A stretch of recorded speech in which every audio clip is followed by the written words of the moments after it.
स्वागत है आपका मैकेनिकल एजुकेशनल फोरम में। आशा है आप सभी बहुत अच्छे होंगे। तो पिछले वीडियो में हमने फ्रिक्शन की बात की थी। आज हम टाइप्स ऑफ फ्रिक्शन की बात करेंगे कि फ्रिक्शन आपके कितने तरह के हो सकते हैं, है ना, उसके टाइप्स।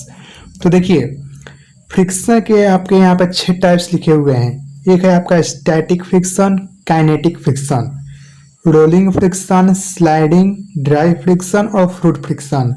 जो स्टैटिक है और काइनेटिक है उसको इस पर क्लासिफाई किया गया है कि वो स्टेट कैसा है, मोशन में है या फिर रेस्ट में है। Based on state of motion उसके अकॉर्डिंग हमने इसको स्टैटिक और काइनेटिक में रखा है। Based on mode of contact, यानी जब दो सरफेस है ना, जब कॉन्टैक्ट में आएंगे एक दूसरे के, तो वे किस तरह से कॉन्टैक्ट में है उसके आधार पर है रोलिंग और स्लाइडिंग। और सराउंडिंग क्या है दो सरफेस के बीच का, उसके आधार पर ड्राई है और फ्लूइड है। अब इनको बारी बारी से समझते हैं। देखिए, स्टैटिक फ्रिक्शन का क्या मतलब है। मान लीजिए कि एक फर्श है, उस फर्श पर आपका जो है ना ब्लॉक रखा हुआ है एक। जब आप इसे फोर्स लगाएंगे ताकि ये मूव करे तो इससे फ्रिक्शन आएगा। लेकिन यहाँ पर फ्रिक्शन आएगा आपके, ठीक है, यहाँ पर जब फ्रिक्शन आएगा, लेकिन अगर आपका ब्लॉक मूव नहीं किया, रेस्ट पे ही है, ठीक है ना, आपने फोर्स लगाया लेकिन ब्लॉक आपका मूव नहीं किया, फ्रिक्शन तो आया, है ना, तो वो जो फ्रिक्शन होगा ना आपका स्टैटिक फ्रिक्शन कहलाएगा। ठीक है, ठीक उसके अपोजिट काइनेटिक फ्रिक्शन, जब आप फोर्स लगाएंगे, ठीक है, फोर्स आपने लगा दिया तो फ्रिक्शन आएगा। जब आपने फोर्स लगाया तो फ्रिक्शन आएगा, फोर्स आपने नहीं लगाया तो फ्रिक्शन नहीं आएगा।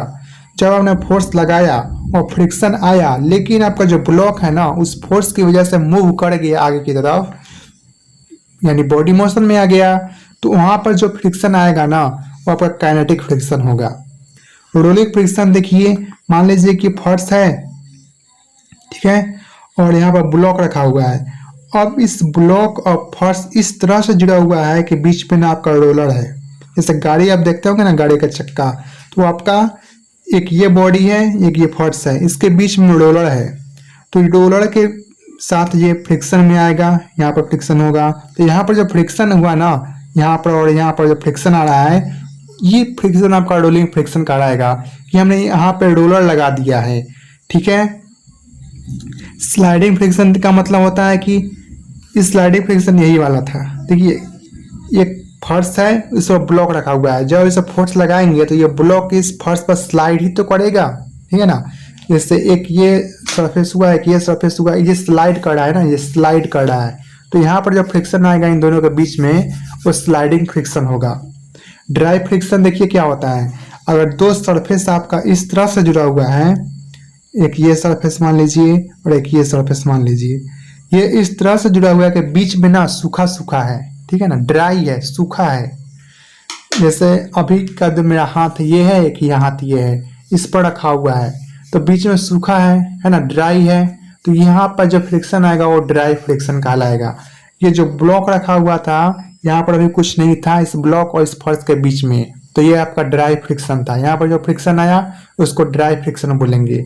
ठीक इसके अपोजिट फ्लूइड फ्रिक्शन क्या हो गया, अगर यहाँ पर एक ये सरफेस हुआ, एक ये सरफेस हुआ, अगर मैं बीच में यहाँ तेल लगा दूं, है ना, तो अब मैं तेल लगा दूं या फिर कोई लिक्विड यहाँ पे रख दूं, अब मैं इसको पर जो है मोशन कराऊंगा, तो यहाँ पर जो फ्रिक्शन आएगा ना फ्लूइड फ्रिक्शन कहलाएगा। क्योंकि इन दोनों सरफेस के बीच में फ्लूइड आ गया है, इसलिए यह फ्लूइड फ्रिक्शन कहलाएगा। यहाँ पर आपको ध्यान देने वाली बात यह है, ये जो आपका स्टैटिक फ्रिक्शन होता है ना, इसकी जो वैल्यू होती है वो हाई होती है आपकी काइनेटिक फ्रिक्शन से।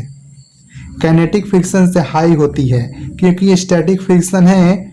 इसको आप और अच्छे से समझेंगे जब आप फ्रिक्शन फोर्स और अप्लाइड फोर्स का ग्राफ समझेंगे कि आखिर ये कैसे होता है। फिलहाल मैं आपको ये बता दूं कि स्टैटिक फ्रिक्शन ज़्यादा होगा, काइनेटिक फ्रिक्शन कम होगा। आप देखते होंगे कि अपने कोई ब्लॉक है, इस ब्लॉक में मान लीजिए बहुत भारी ब्लॉक है ये, इसको आपने पहले खींचना स्टार्ट किया, जब ये खींचेंगे तो आपको महसूस होगा ये बहुत भारी है, नीचा नहीं रहा है सही से, यानी यहाँ पर स्टैटिक फ्रिक्शन आ रहा है।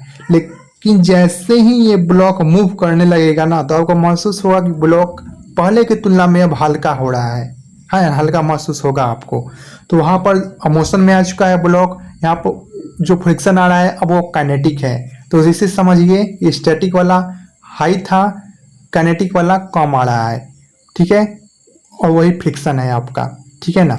यहाँ इतना तो समझ आ गया होगा। रोलिंग फ्रिक्शन और स्लाइडिंग फ्रिक्शन में भी वही है। अगर आप क्या करेंगे कि इस ब्लॉक को जब आप खींचेंगे ना तो आपको ज़्यादा फोर्स लगाना पड़ेगा, ठीक है। अब ये खींचेंगे तो ज़्यादा फोर्स लगाना पड़ेगा, लेकिन जैसे ही आप यहाँ पर बीच में रोलर लगा देंगे ना दोनों फर्श के बीच में, तो आपको कम ताकत लगाना पड़ेगा, यानी फ्रिक्शन फोर्स कम आ रहा है, ठीक है ना।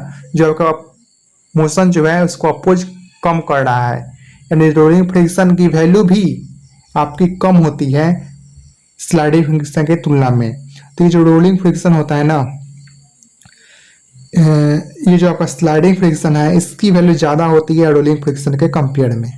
कैसे होती है ये भी समझ में आ गया होगा आपको, ठीक है ना। हाँ, रोलिंग होगा ना, ये आर होगा, ठीक है।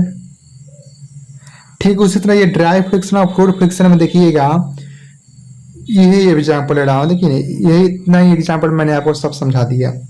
ये ड्राई फ्रिक्शन है, ये सरफेस है, ये दूसरा सरफेस है।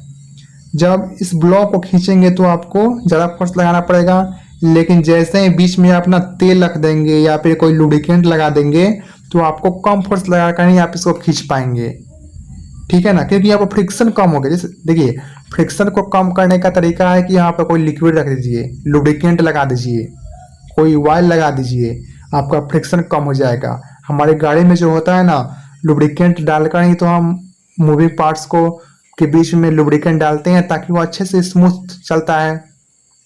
बियरिंग में हम आपका लुब्रिकेंट रखते हैं तो आप फ्लूइड रहता है, तो उस फ्लूइड की वजह से फ्रिक्शन आपका कम होता है। वही कॉन्सेप्ट यहाँ पे है, जब यहाँ पर बीच में आप फ्लूइड रख देंगे तो इन दोनों के बीच में फ्रिक्शन बहुत कम होगा। जब फ्रिक्शन बहुत कम होगा तो ये साइन से मूव कर जाएगा, यानी कि फ्लूइड फ्रिक्शन की वैल्यू भी कम होती है, हाँ, है ना।